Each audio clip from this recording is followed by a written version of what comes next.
Hello friends, ನಾನಿವತ್ತು ಒಂದು ಆರೋಗ್ಯಕರವಾದಂತಹ ಮರಗೆಣಸಿನ ಪಲ್ಯ ಯಾವ ರೀತಿ ಮಾಡೋದಂತ ತೋರಿಸ್ಕೊಡ್ತಾ ಇದ್ದೀನಿ. ಮರಗೆಣಸಿನ ಪಲ್ಯ ಮಾಡೋದಕ್ಕೆ ನೋಡಿ, ಮರಗೆಣಸನ್ನು ಈ ರೀತಿ ಚೆನ್ನಾಗಿ ಬಲ್ತಿರೋದನ್ನು ತೊಗೋಬೇಕು. ಸಿಪ್ಪೆ ಎಲ್ಲ ಬಿಡಿಸಿ ನೀಟಾಗಿ ಕ್ಲೀನ್ ಮಾಡಿ ಇಟ್ಕೊಂಡಿದ್ದೀನಿ. ಮೇಲ್ಗಡೆ ಒಂದು ಲೇಯರ್ ಸಿಪ್ಪೆ ಇರುತ್ತೆ, ಅದನ್ನು ತೆಗೆದುಕೊಳ್ಬೇಕು. ನಂತರ ಚೆನ್ನಾಗಿ ತೊಳೆದು ಈ ರೀತಿ ಕಟ್ ಮಾಡ್ಕೋಬೇಕು ಪೀಸ್ಗಳಾಗಿ. ನೆಕ್ಸ್ಟ್ ಇದನ್ನು ಬೇಯೋದಕ್ಕೆ ಇಟ್ಬಿಡೋಣ. ಮೇಲ್ಗಡೆ ಇರ್ತಕ್ಕಂಥ ಸಿಪ್ಪೆ ಕೂಡ ಈಸಿಯಾಗಿ ತೆಕ್ಕೊಳ್ಬೋದು, ಒಂದು ಲೇಯರ್ ಇರುತ್ತೆ. ಈಗ ತೆಗೆದ ನಂತರ ಈ ರೀತಿ ವೈಟಿಗೆ ಸಿಗುತ್ತೆ ನಮಗೆ. ಇದನ್ನು ಪೀಸ್ ಮಾಡಿ ಬೇಯಿಸ್ಕೊಳ್ಬೇಕು. ಸ್ವಲ್ಪ ಉಪ್ಪನ್ನು ಹಾಕಿ ಮುಳುಗುವಷ್ಟು ನೀರನ್ನು ಹಾಕಿ ಬೇಯಿಸ್ಕೊಳ್ತಾ ಇದ್ದೀನಿ. ಒಂದು 2 ವಿಜಿಲ್ ಕೂಗಿಸ್ಕೊಂಡ್ರೆ ಸಾಕಾಗುತ್ತೆ. ಈ ಮರಗೆಣಸನ್ನು ತಿನ್ನೋದ್ರಿಂದ ಸಾಕಷ್ಟು ಹೆಲ್ತ್ ಬೆನಿಫಿಟ್ಸ್ ಕೂಡ ಸಿಗುತ್ತೆ ಅಂತ ಹೇಳ್ತಾರೆ. ಸೊ ಹಾಗಾಗಿ ಇದು ಸಿಕ್ಕಿದಾಗ ಬಿಡಲೇಬಿಡಿ, ತಿನ್ನಿ ಅಂತಲೇ ಹೇಳ್ತೀನಿ. ನೋಡಿ ಎಷ್ಟು ಬೆಂದಿದೆ ಚೆನ್ನಾಗಿ. ಹಾಗೆ ಇದರಲ್ಲಿ ಒಳಗಡೆ ನಾರು ಕೂಡ ಇದೆ ನೋಡಿ, ತೆಕ್ಕೊಳ್ತಾ ಇದ್ದೀನಿ. ಮರಗೆಣಸು ಚೆನ್ನಾಗಿ ಬಲ್ತಿರಬೇಕು, ಆಗಲೇ ತಿನ್ನೋದಕ್ಕೆ ತುಂಬಾ ಚೆನ್ನಾಗಿರುತ್ತೆ. ಹಾಗೆ ಒಳಗಡೆ ಈ ರೀತಿ ನಾರು ಕೂಡ ಇರುತ್ತೆ. ಅದನ್ನೆಲ್ಲ ತೆಕ್ಕೊಂಡು ಈ ರೀತಿ ಚಿಕ್ಕದಾಗಿ ಕಟ್ ಮಾಡ್ಕೊಳ್ತಾ ಇದ್ದೀನಿ. ಹಾಗೆ ನಾನು ಕಟ್ ಮಾಡ್ಕೊಳ್ತಿರುವಾಗ ನೋಡಿ, ಯಾವುದೇ ರೀತಿ ಅದು ಪುಡಿ ಹಾಕ್ತಾ ಇಲ್ಲ. ನಾವು ಯಾವ ಶೇಪಲ್ಲಿ ಕಟ್ ಮಾಡ್ಕೊಳ್ತೀವೋ ಅದೇ ರೀತಿ ಇದೆ. ಈಗ ಎಲ್ಲ ಕೂಡ ಕಟ್ ಮಾಡಿ ಇಟ್ಕೊಂಡಿದ್ದೀನಿ. ನೆಕ್ಸ್ಟು ಒಂದು ಪಾತ್ರೆಗೆ ಎಣ್ಣೆನ ಸೇರಿಸ್ಕೊಳ್ತಾ ಇದ್ದೀನಿ. ಸ್ವಲ್ಪ ಎಣ್ಣೆ ಬಿಸಿ ಆದ ನಂತರ ಸಾಸಿವೆ ಹಾಕ್ಕೊಳ್ಳೋಣ. ಹಾಗೆ ಹಸಿಮೆಣಸಿನಕಾಯಿ ಕೂಡ ಹಾಕ್ಕೊಳ್ತಾ ಇದ್ದೀನಿ. ನೆಕ್ಸ್ಟು ಇದಕ್ಕೆ ಕರಿಬೇವನ್ನು ಕೂಡ ಸೇರಿಸ್ಕೊಳ್ತಾ ಇದ್ದೀನಿ ಸ್ವಲ್ಪ. ಹಾಗೆ ನಾನಿಲ್ಲಿ ಸ್ವಲ್ಪ ಕಡಲೆಬೇಳೆನ ಕೂಡ ಸೇರಿಸ್ಕೊಳ್ತೀನಿ, ತಿನ್ನುವಾಗ ಚೆನ್ನಾಗಿರುತ್ತೆ ಅಂತ ಹೇಳಿ.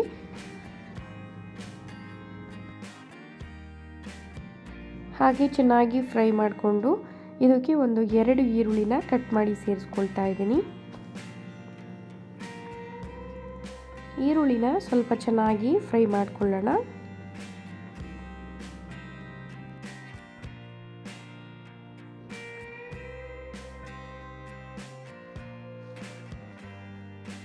ಹಾಗೆ ಇದಕ್ಕೆ ಉಪ್ಪನ್ನು ಕೂಡ ಆ್ಯಡ್ ಮಾಡ್ಕೊಳ್ತಾ ಇದ್ದೀನಿ ಸ್ವಲ್ಪ.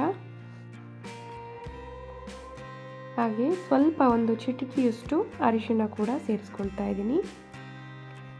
ಅರಿಶಿಣ ಜಾಸ್ತಿ ಹಾಕಬಾರ್ದು, ಒಂದು ಚಿಟಿಕೆಯಷ್ಟು ಹಾಕಿದ್ರೆ ಸಾಕಾಗುತ್ತೆ.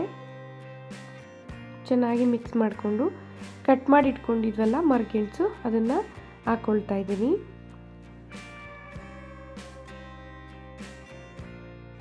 ಹಾಕಿದ ನಂತರ ಒಗ್ಗರಣೆಯಲ್ಲಿ ಚೆನ್ನಾಗಿ ಒಂದು 2 ಮಿನಿಟ್ಸ್ ಇದನ್ನು ನೀಟಾಗಿ ಈ ರೀತಿ ಫ್ರೈ ಮಾಡ್ಕೊಳ್ಬೇಕು.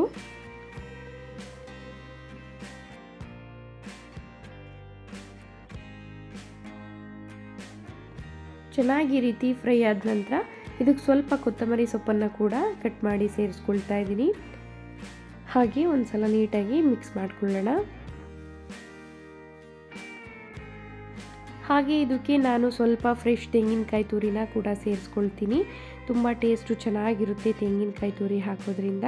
ಹಾಗೆ ಒಂದು ಸಲ ನೀಟಾಗಿ ಮಿಕ್ಸ್ ಮಾಡ್ಕೊಳ್ಬೇಕು. ಫ್ರೈ ಆಲ್ಮೋಸ್ಟ್ ರೆಡಿ ಆಯಿತು. ಸೊ ಹಾಗಾಗಿ ಸ್ವಲ್ಪ ಕಡಿಮೆ ಉರಿನ ಇಟ್ಕೊಂಡು ಇದನ್ನು ನೀಟಾಗಿ ಮಿಕ್ಸ್ ಮಾಡ್ಕೊಳ್ತಾ ಇದ್ದೀನಿ. ಹಾಗೆ ಒಂದು ಅರ್ಧ ಹೋಳು ನಿಂಬೆ ರಸನ ಕೂಡ ಸೇರಿಸ್ಕೊಳ್ತಾ ಇದ್ದೀನಿ. ಸೇರಿಸ್ಕೊಂಡ ನಂತರ ಚೆನ್ನಾಗಿ ಮಿಕ್ಸ್ ಮಾಡಿಕೊಂಡ್ರೆ ನೋಡಿ, ಮರಗೆಣಸಿನ ಫ್ರೈ ಎಷ್ಟು ಬೇಗನೆ ರೆಡಿ ಆಯಿತು ಅಂತ. ನಾವು ಸಪ್ರೇಟ್ ಬೇಯಿಸ್ಕೊಂಡಿರೋದ್ರಿಂದ ಇದು ಜಸ್ಟ್ ಒಗ್ಗರಣೆ ಕೊಟ್ಟಿರೋದು. ತುಂಬ ಅಂದರೆ ತುಂಬಾ ಟೇಸ್ಟು ಚೆನ್ನಾಗಿರುತ್ತೆ. ನೀವು ಒಂದು ಸಲ ಈ ರೀತಿ ಮಾಡ್ಕೊಂಡು ಟ್ರೈ ಮಾಡಲೇಬೇಕು. ನೋಡಿ ಎಷ್ಟು ಚೆನ್ನಾಗಿ ಕಾಣ್ತಾ ಇದೆ ಅಂತ. ಒಂದು ಸಲ ಇದನ್ನೇನಾದರೂ ತಿಂದರೆ ಮತ್ತೆ ಮತ್ತೆ ತಿನ್ನಬೇಕನ್ಸುತ್ತೆ, ಅಷ್ಟು ರುಚಿಯಾಗಿರುತ್ತೆ. ಇದು ಊಟದ ಸೈಡ್ ಡಿಶ್ ಆಗಿ ಕೂಡ ತಿನ್ಬೋದು, ತುಂಬಾ ಚೆನ್ನಾಗಿರುತ್ತೆ. ಹಾಗೆ ಆರೋಗ್ಯಕ್ಕೂ ತುಂಬ ಒಳ್ಳೆಯದು. ಈ ವಿಡಿಯೋ ಇಷ್ಟ ಆದರೆ ಪ್ಲೀಸ್ ಲೈಕ್ ಕೊಡಿ. ಹಾಗೆ ಪ್ಲೀಸ್ ನಮ್ಮ ಚಾನಲ್ಗೆ ಸಬ್ಸ್ಕ್ರೈಬ್ ಮಾಡ್ಕೊಂಡಿಲ್ಲ ಅಂದರೆ ಪ್ಲೀಸ್ ಸಬ್ಸ್ಕ್ರೈಬ್ ಮಾಡ್ಕೊಳ್ಳಿ. Thank you.